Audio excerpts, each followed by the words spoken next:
Salom hammaga. Bugungi videoda sizlarga oxirgi videomdan kelib tushgan savollarga javob bermoqchiman. Ya'ni nega aynan Texasga ko'chdik, nega Texasni tanladik, sabablari, plus minuslari Texasni va U-Haul, ya'ni o'sha ijaraga olgan yuk mashinamizni narxi va qayerdan qanday olganimiz haqida ozgina gapirib beraman. Keyin esa Texasdagi yangiliklar ni tomosha qilishingiz mumkin. Video ulanib ketadi. Xullas, Texasga uy olish maqsadida ko'chdik. Bu birinchi bizni maqsadimiz, xohishimiz edi, rejamiz edi va bundan ham oldin nega aynan Texasni tanlaganimiz esa Texasning havosi, ya'ni qish kam bo'lishi, deyarli qish bo'lmasdan asosan yoz bo'lishi, issiqligi, bahori, kuzi juda ham yaxshiligi uchun. Xullas, issiq, iliq havosi uchun. Turmush o'rtog'im shu Covid vaqtlaridan beri shu Texasga ketish kerak, u yoqda ham uylar arzon, ham havosi zo'r, qish uzoq bo'lmaydi, qisqa qish bo'ladi deb aytardi. Men nima qilamiz, New Jersey zo'r-ku deb hech ham kelib ko'rishni jiddiy o'ylab ko'rmagan edik. Lekin shu yilning 2024-yilning yozidan boshlab Texasni ko'proq kuzatdik, ko'proq o'rgandik. Uylari narxi arzon, New Jersey, New York, ya'ni tiqilinch, jips joylashgan shtatlarga qaraganda. Sababi esa yer ko'p, bu yerda hali qurilmagan, o'sha ishg'ol qilinmagan joylar ko'p. Agar xaritadan Texasni xaritaviy joylashuviga qarasangiz ham Amerikadagi ikkinchi katta shtat hisoblanadi. O'zbekistonning hajmidan ham juda ham katta. Agar shuni xaritadan bir izlanib qarab ko'ring, albatta Texas deb qidirib. Va havosi, issiqligi, to'g'risi menga qor, yomg'ir uncha emas, lekin qor juda yaxshi ko'raman. Qorni qish yoqadi. Endi sovuq albatta chidamsizroqmiz. Lekin turmush o'rtog'im ko'p uzoq qishni uncha yoqtirmas edi har doim. Ko'chamiz iliqroq shtatlarga deb yurar edi. Shu faqatgina uy arzonligi Texasni tanlashimizga sabab bo'lmadi. Birinchi o'rinda shu havosi. Endi kimdir aytishi mumkin, Texasda yashaganlar, yashab ketganlar, kelganlar, eshitganlar, voy, yoz issiq bo'ladi, kuchli, qattiq, ko'proq issiq bo'ladi deyishingiz mumkin. Lekin o'sha 2 oy kuchli issiq havosiga chidagan ma'qulroq 7-8 oy sovuq havoda yurgandan ko'ra. Ya'ni New York, New Jersey bilan solishtirganimizda. Lekin shaxsan men New Jerseyni juda yaxshi ko'raman. Tabiati juda ham chiroyli, hamma narsasi har doim menga yoqqan. Lekin albatta noyabrdan boshlab to mayning boshigacha, mayning o'rtalarigacha sovuq havo bo'ladi. Ya'ni kurtkalarni, hatto shu aprel, mayning o'rtalarida ham yengil kurtkalaringizni yechmaysiz u yerlarda. Hozir Texasda mana bugun aprelning boshi. Hali 10-aprel ham bo'lgani yo'q. Va o'sha biz futbolkalarda yuribmiz. Fevralning boshida kelgan edik. 3-fevral kuni yetib kelgan edik. Shundan beri o'g'lim, turmush o'rtog'im futbolkada asosan, lekin bir 2 martami kurtka kiydik fevral oyida. Unda ham qalin kurtka emas, yupqa, bahorgi kurtka. Shapka umuman kiyganimiz yo'q. Lekin o'sha New York, New Jerseydagi tanishlarimiz ko'ryapman, ular hali ham shapkada. Bu degani u yerda sovuq, qish uzoqroq davom etadi. Shu yaxshi iliq havosi, uy narxlari arzonligi va yana 3-asosiy sababi, bu juda ham har bir kishi ko'chishni, qaysi shtatga ko'chishdan qat'iy nazar inobatga birinchi o'rinda shuni hisob-kitob qilishi kerak bo'lgan narsa ish. Ya'ni doimiy daromadingiz borligi. Bu yoqqa ko'chib kelganingizdan keyin ishingizni yo'qotmaysizmi? Qayerga ishga kirasiz? Qanaqa o'zgarishlar bo'ladi oyligingizda, to'g'rimi? Biz kelishdan oldin hammasini hisob-kitob qilib, aniq hamma narsamizga ko'nglimiz xotirjam bo'lgandan keyin ko'chdik. Turmush o'rtog'im onlayn uydan ishlaydi, IT sohasida, ishxonasidagilar bilan, boshliqlari bilan gaplashgan holda keyin bemalol ko'chib kelaverdik. Xo'p, men o'zim ham IT sohasida ishlar edim, New Jerseyda, onlayn emas, ofisga borib, lekin hozir uydaman. Baxtli uy bekasiman. Okay, hozir uydaman. Xullas, bizga Texas yoqyapti. Sababi uy oldik. Uy olib joylashib mana bir haftadan keyin bir oycha bo'ladi joylashib olganimizga. Hali ham joylashyapmiz zo'roq. Ko'chib kirganimizga uyimizga. Yetkazganiga shukr, tabriklaringizni qabul qilaman. Texasni Dallasiga keldik biz. Dallas degan kino chiqqan ekan. Oldin men shaxsan o'zim ko'rmaganman, lekin kimga aytsak, "O, Dallas degan kino bor" deb eslashyapti. Xullas, o'sha Dallas qismiga ko'chib keldik biz. Endi Texasni plyus taraflarini va biz o'zimizga ma'qul deb hisoblagan taraflarimni sanab o'taman. Chunki ko'pchilik qanaqa ekan, ko'rsating, New Jersey New Yorkda nima farqi, nima afzallik tomonlari bor deb so'raydiganlar juda ko'p bo'lyapti. Okey, bizga birinchidan havosi, qish kam bo'lishi, ikkinchidan uy narxlari arzon, ijaraga olgan uylaringiz ham arzon bo'ladi, sababi katta uylar olasiz. Katta hajmdagi uylarni, masalan, $2000 butun bitta houseni, butun bitta katta hovlini orqada backyardi bilan, ya'ni bog'i bilan qo'shib olishingiz mumkin.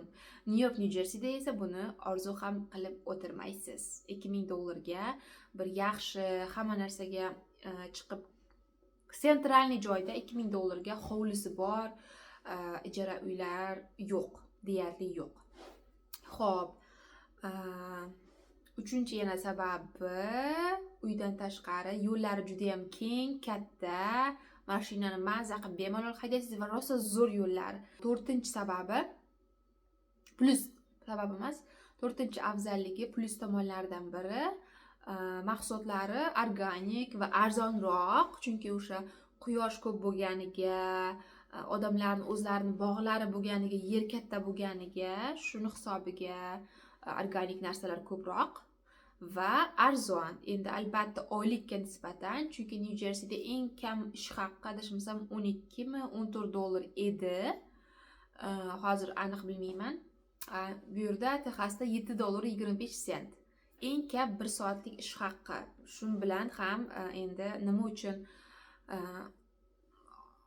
oziq-ovqatlar narxi pastligini oylik ish haqqidan solishtirishingiz mumkin.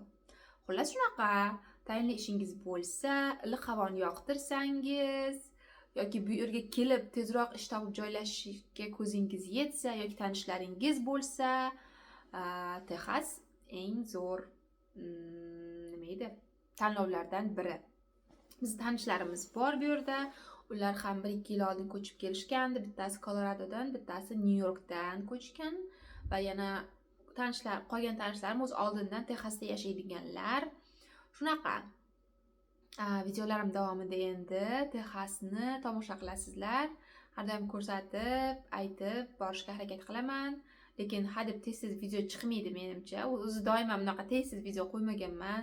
O'zim vaqtimga qarab, chunki YouTube kanalim bu meni hobbim, juda ham yaxshi ko'raman videolarga olishni, gapirishni. O'sha yoshligimdan O'zbekistonda jurnalist bo'lish orzuyim edi. Oldin ham aytganman, mana shu orzuchamni YouTube kanalimda qaysidir ma'noda g'uboridan chiqaman maza qilib. Turmush o'rtog'im har doim qo'llab-quvvatlaydi bu qiziqishimni, bemalol videolar endi, lekin har doim ko'pincha shu videolar qo'yishdan oldin turmush o'rtog'imdan so'rab, maslahatlashib, ko'rsatib, keyin YouTube'ga qo'yaman mavzularni yoki videolarni. Lekin doim qo'llab-quvvatlaydi. O'zingiz yaxshi ko'rgan ishingiz bo'lsin, har doim maza qiladigan ishingiz bo'lsin deydi. Xullas shunaqa. U-Haul haqida gapirmabman.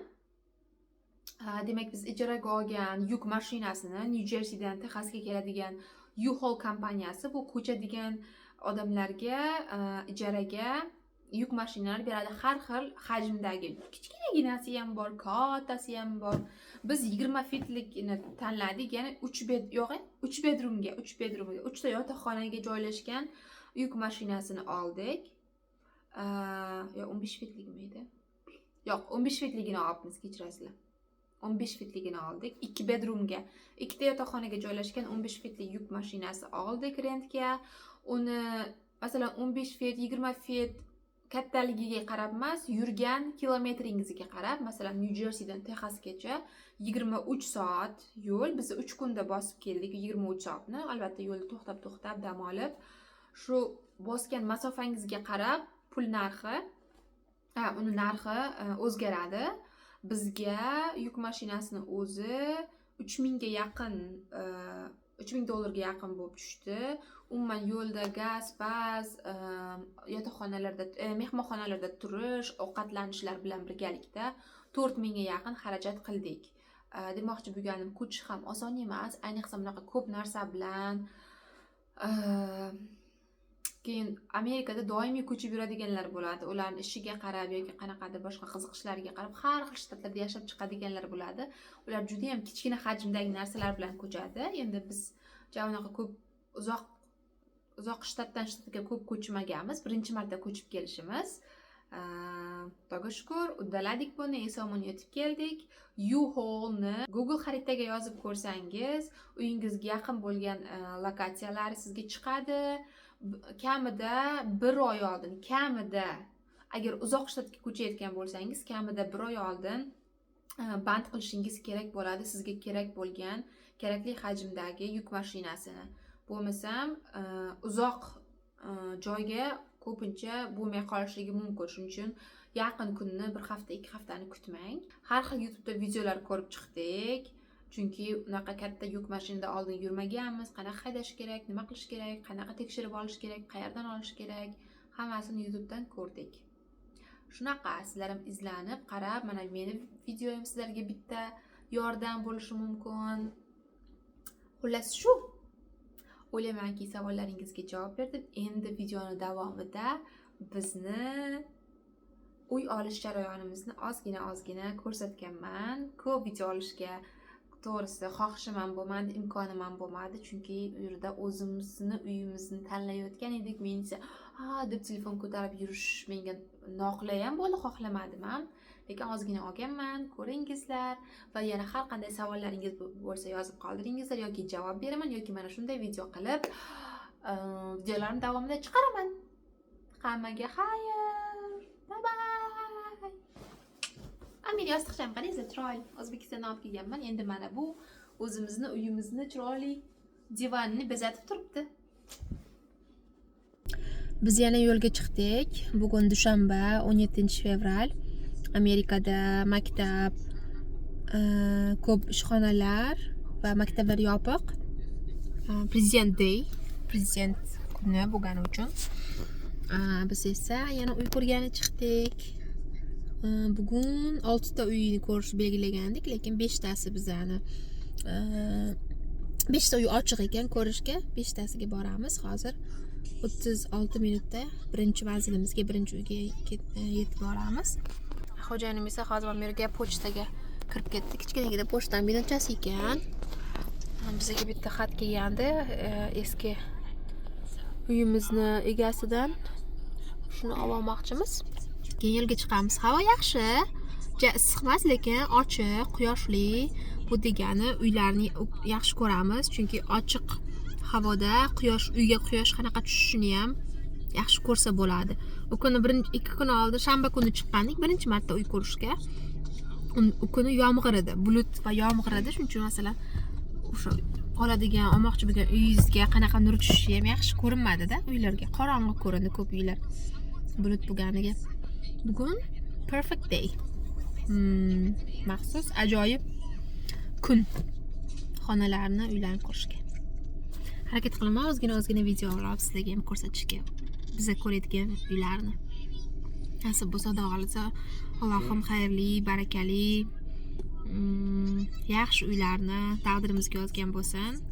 O'zimizga mos, o'zimiz xohlagan, ko'nglimizdek xayrli uy nasib qilsin.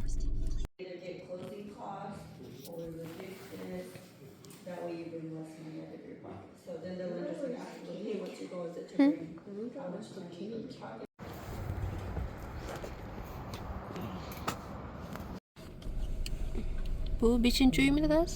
5-uy.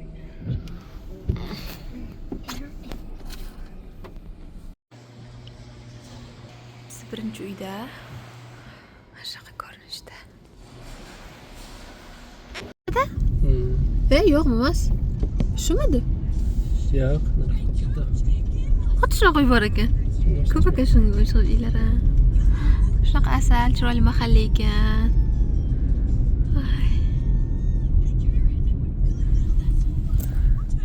bunaqamiz. Ketyapti oldinda realtorimiz. Ikkinchi uyni ko'rdik. Bizga uncha yoqmadi. Hozir chiqqan ikkinchi uyimizga birinchi kuni uy ko'rgan chiqqanimizda ham borgandik, lekin u kuni uyga suv toshgan ekan. Shu bitta rakvinaning tagidan suv toshgan. Hozir klientlar ko'rishni xohlamayapmiz deb kirishimizni xohlamagandi, lekin orqa bakyardlarini, hovlilarini ko'rib chiqib ketgandik. Derazadan bunday qarab. Hozir borsak bizga uy yoqmadi. O'sha suv toshgan joyi ko'p Amerikan uylarida gilamli bo'ladi, o'sha bunaqa hovliga qilingan gilam. O'sha gilam tagi o'zi eski ko'p, odam turgan uy. Suv kirganda nam, shunaqa hidi chiqqan, juda ham sassiq. Uy eski, duxovkalar ham вообще kichkina. Keyin xonalar ham kichkina, uncha yaxshi saqlanmagan. Birinchi borgan uyimiz shunaqa yoqdi bizga, juda ham zo'r. Shunaqa zo'r saqlangan, zo'r turgan odam. Endi hozir bo'lsa 3-uyga ketyapmiz. Ko'ramiz qani. 3-uydan chiqdik. Yomon emas, yaxshi uy, faqat qimmatroq. O'zi unaqasiga qaraganda ichi eskiroq, narxi qimmatroq. Mana shu orqamdagi uy. Lekin joylashuvi zo'r.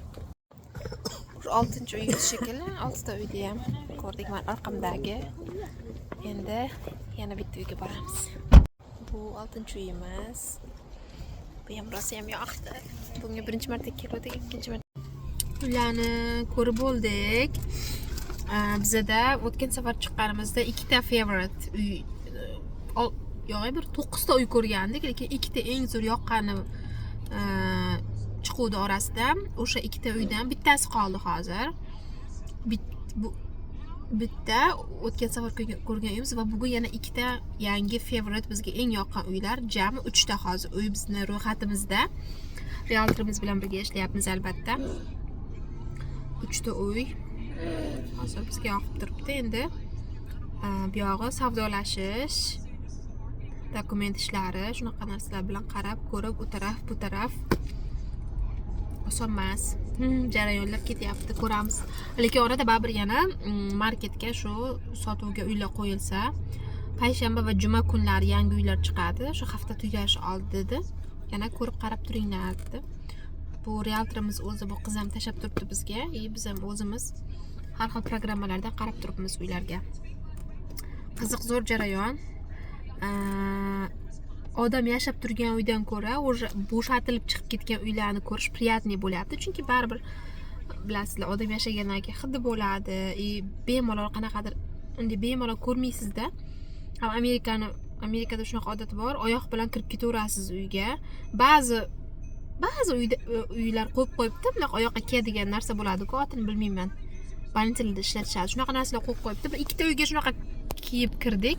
Qolganiga shunday kirib bemalol odam yashamayotgan, allaqachon chiqib ketgan uylar ko'rish mazza bo'lyapti baribir ham. Shu bugun 6 ta uy ko'rdik jami. 5 tasi yangi uy, birinchi marta ko'rishimiz. 6-chisi esa o'tgan safar ko'rgan uyimiz. Biz o'sha offer qo'ydik ularga, biz olmoqchimiz deb bildirdik. O'sha uyni yana bir marta realtorimiz yana bir marta ko'rasizlarmi dedi. Albatta dedik, borib yana bir marta ko'rib keldik. Shunaqa. Endi oilali bo'lgandan keyin turmush o'rtog'imga ham, menga ham yoqadigan uy bo'lishi kerak. Ikkalamiz ham, lekin ikkalamizni qarashlarimiz deyarli bir xil. 100% emas, 99% ga talablarimiz, qanaqa xohlayotganimiz bir xil. Endi men lekin sal ko'proq oshxonaga ham e'tibor qaratyapman. Xo'jayinim uncha oshxonasiga e'tibor bermayapti. Shunaqa. Lekin ikkalamizni ham xohishlarimizga to'g'ri keladigan uylar chiqyapti. Bu albatta narxiga ham qarab, chunki har xil narxdagi uylar bor. Ko'ramiz, shunaqa qilib jarayonni sizlarga videoga olib, gapirib aytib turaman. Xudo xolasa nasib bo'lsa, boya aytganimdek chiroyli, xayrli, yaxshi uy nasib qilsin. Shunaqa yaxshi uy topaylik. Birinchi uyimiz walk-in closet bu.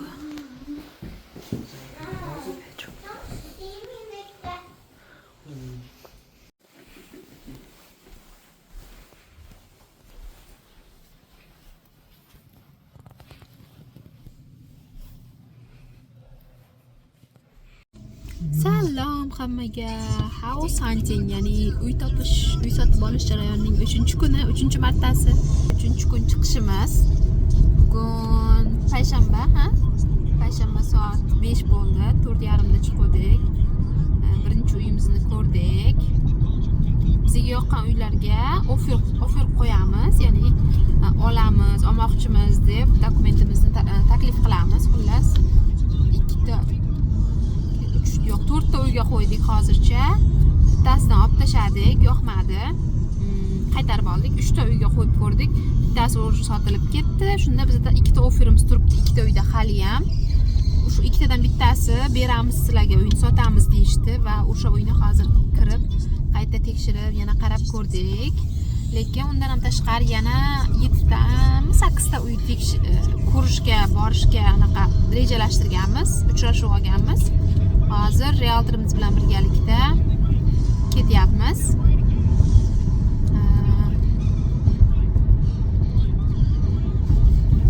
Ko'rishga uylarni, bu uyni tekshirib ko'rdik. Sizlarga beramizmi? Offer qo'ygan uyimiz bizga javob berdi. Beramiz mayli degan uyimizni qayta yana bir marta, ikkinchi marta kelib tekshirib oldik. Birinchi qarab, hozircha yaxshi hammasi, endi lekin qolgan uylarni ham ko'rishga boryapmiz. Shunaqa. Bu ikkinchi uyimiz.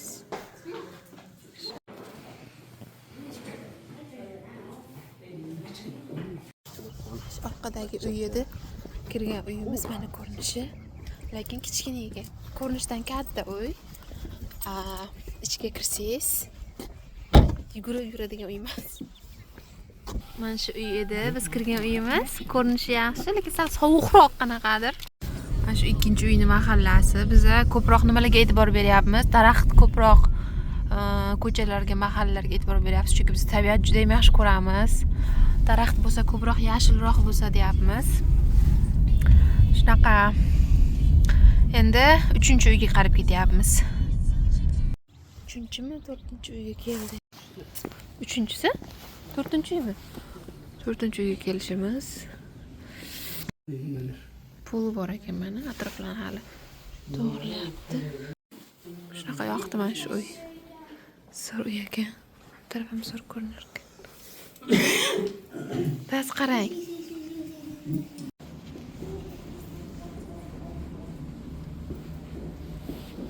Qurilish ekan. Bu chiqib ketdik dadasi. Qilma tushib ketasan. Mana va shu qo'rqinchli ekan, dadasi. Bu 5-mi, 6-mi, 7-mi uyimiz. Yana xonachalari mana. Yangilangan ekan, remont qilingan. Zo'r. Xona. Kirishdagi zal, bu kirish eshigi. Oshxonalar hepsi yangi. Oshxona chiroyli ekan. Zali bu. Oshxona hepsi zo'r xullas. Gazlari hammasi. Uy ovida house hunting 4-kun. Bugun 21 fevral. Biz yana olmoqchi bo'lgan uylarimizni bir-ikkitasi offer jo'natganmiz, ya'ni sotib olmoqchilik taklif jo'natganmiz va rozi bo'lganiga kelib uyni atrofini aylanib ketyapmiz. Mana bu yerda yurib, kunduz kuni ko'zimiz bilan ko'rib, faqat mashinada kelib uyda ichini emas, balki mahallani o'zini, uyni orqalarini ko'rgani keldik. Va bizga rosa ham yoqyapti. Havo sovuq, конечно, bugun. Bu haftada isib ketadi, bahor bo'lib ketadi. Hozir uyni atrofini aylanib yuribmiz, o'rganib. Uyimiz orqasida daraxtlar.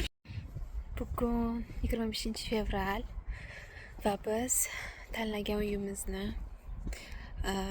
tekshirgani keldik, ya'ni o'sha uy sotib olishga qadamlar, hujjatli ishlar boshlangandan keyin bitta bosqich bor, o'rtada inspection deyiladi, ya'ni shu maxsus uy tekshiradigan odamlar bo'ladi. Uyni holatini, to'g'ri baholanganmi, yo'qmi, bu narsasi ishlamaydimi, tomi yaxshimi, pol yaxshimi, suvi, isitgichi, hammani uyni atrofini, shunaqa narsalarni, uyni holatini, umumiy holatini tekshirib, bizlar bilan birga keladigan inspektor bilan bugun ko'rishamiz.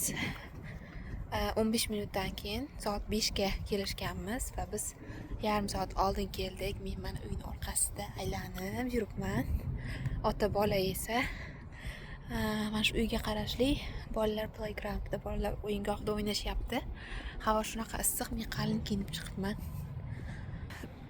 Oldimizda ko'l bor, yo'lakchalar.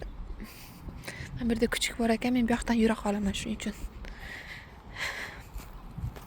Kuchuklar bilan do'st emasligimni menimcha allaqachon yaxshi bilaman. Mana bu uyimizga yaqin ko'lcha. 2 minut yurasiz, mana shu ko'l manzarasidan rohatlanasiz. Bu yerda esa plashatka, bolalar o'yingohi. Xudo xohlasa, uyni to'liq avolish nasib qilgandan so'ng bu yerlarni sizlarga yaxshilab ko'rsataman, birga tanishamiz. Xo'sh, shunaqa zo'r odamlar futbolkada yuribdi, mana bolalar shortikda kelyapti, ko'rasizlar. Endi biz hayotimizda umuman birinchi uyimiz, shuning uchun hamma jarayonlarni to'liq bilmaymiz, lekin surishtirib, gaplashib, internetdan realtorimiz bilan kelishgan holda ish qilyapmiz, o'qib. Bu yerda eng katta kerakli kalit ingliz tili. Ingliz tilini yaxshi bilmasangiz, bu jarayon ham sizga qiyin bo'ladi. Va hozir turmush o'rtog'im ChatGPT, hammamizga ma'lum, ChatGPT dan so'ragan, shu inspection qanaqa o'tadi, qanaqa jarayonlar, qanaqa bosqichlar bo'ladi, nimalarni tekshiradi deganda mana aytayapti. Uyni holatini tekshiradi, foundation deyapti. Uyni razmeriga qarab 2 soatdan 4 soatgacha vaqt oladi tekshiruv deyapti. Tom tekshiriladi, plumbing, elektrik naqalar, gaz, svet, shunaqa narsalar, derazalar, eshiklar tekshiriladi, garaj, paroj. O'qib yaxshilab, mana shuni qarab ish qilaveramiz.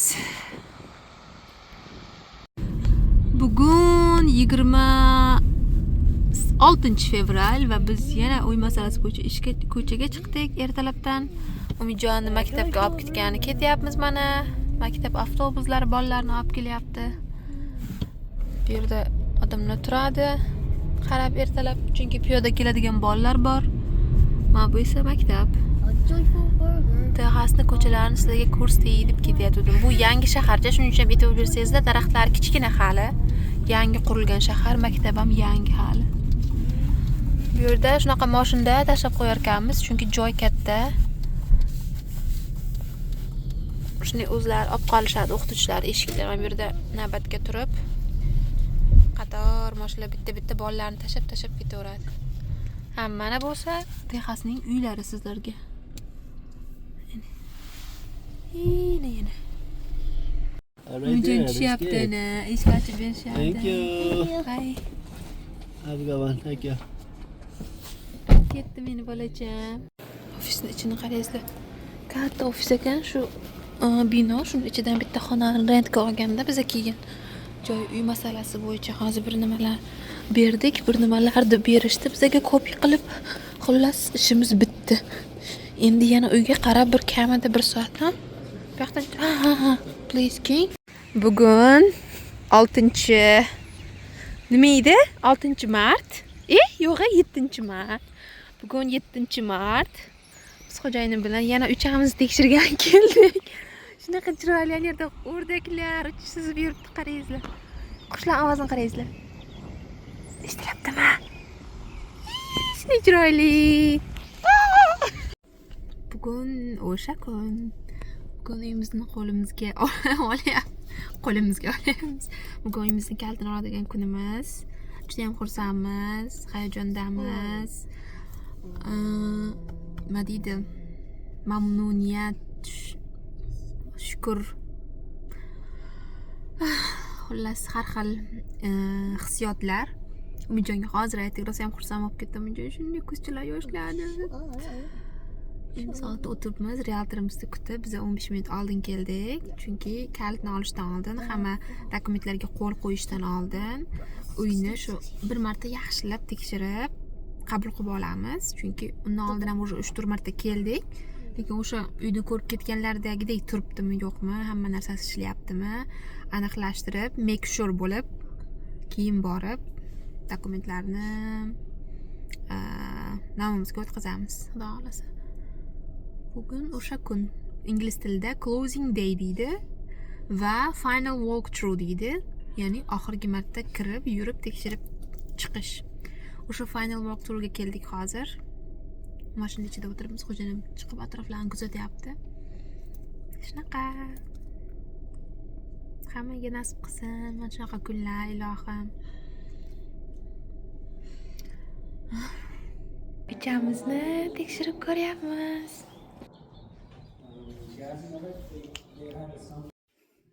Aylanib yuribman, tepa qavatlarini, svetlarni yoqib, suvlarni ochib ko'rib, tualetlarini bosib ko'rib, issiq sovuq hammasini tekshirib.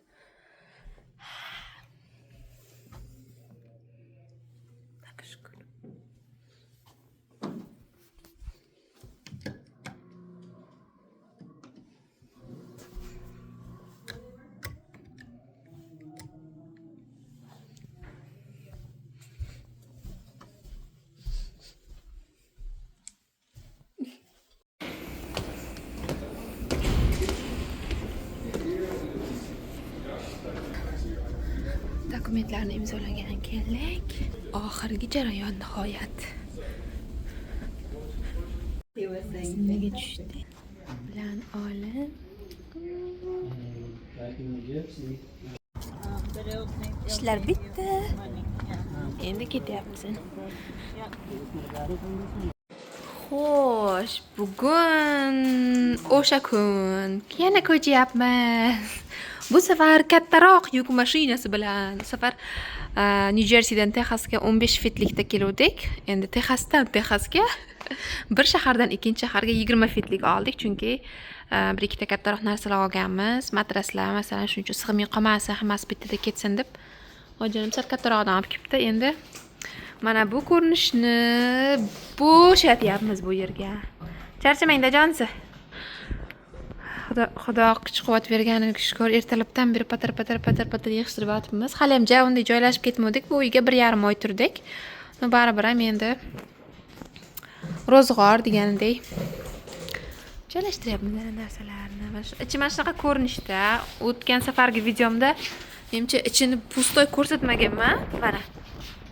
Ichini nerda qaraysizlar, bunday anaqa deyiladi. Moms nima deyiladi? Mana shu baland turgan joy nima desam, o'zbek tilida nima deydi? Kichkina tomchada, xullas, baland qaraysizlar. Shu qilib ichi mana shunaqa kattalikda. Mashinam mana. Mana bunaqasi o'zida bo'ladi. Narvonchasi narsalarni olib chiqishga. Yana bunday kirgizib, ichiga kirib ketaman pastga. Zo'r. Demak, bu yuk mashinamiz ko'chish uchun mo'ljallangan U-Haul kompaniyasini kanalerda yozilgan. Bir kunga $126 tushibdi. Bugun soat 3 dan ertaga, bugun hozir peshin soat 3, ertaga peshin soat 3 gacha $126 ekan. Shunaqa o'zingiz haydaysiz, oldida buni ham 3 ta joyi bor. Xuddi biz kelganimizdaqa. Shunaqa bizga omad. Sekin ho'janim ikkalamiz toshyapmiz. Bu yerdagi tanishlarimiz yordam kerak bo'lsa aytingizlar, yordam beramiz deyishgan. Ularga soat 5 da kelingizlar degandik. Vaqtlaringizga qarab deb o'zi soat 4:30 bo'pti. Lekin biz mana mashinani soat 3 da olib kelgandi xo'jayinim. Ungacha ular kelguncha yengil narsalar solib turamiz deb o'rib qo'ydik. Lekin ichkarida faqat bir ikkita mebellar, matraslar qoldi. Ularni chiqarib o'zi bo'lib qo'yayotganmiz menimcha. Ikkalamiz xo'janimga aytib o'tdim. Ro'za xolamizga charchab qolasiz, qilmay turing deyatdim. Endi o'zbek xalq maqollarini ishlatyapman. Ko'z qo'rqoq, qo'l botir deb. Bo'p qo'ydigana deyarli. Yaltirimiz sovg'a qilgan Dyson plizosini ochib ishlatib ko'rmoqchimiz. Ta-dam!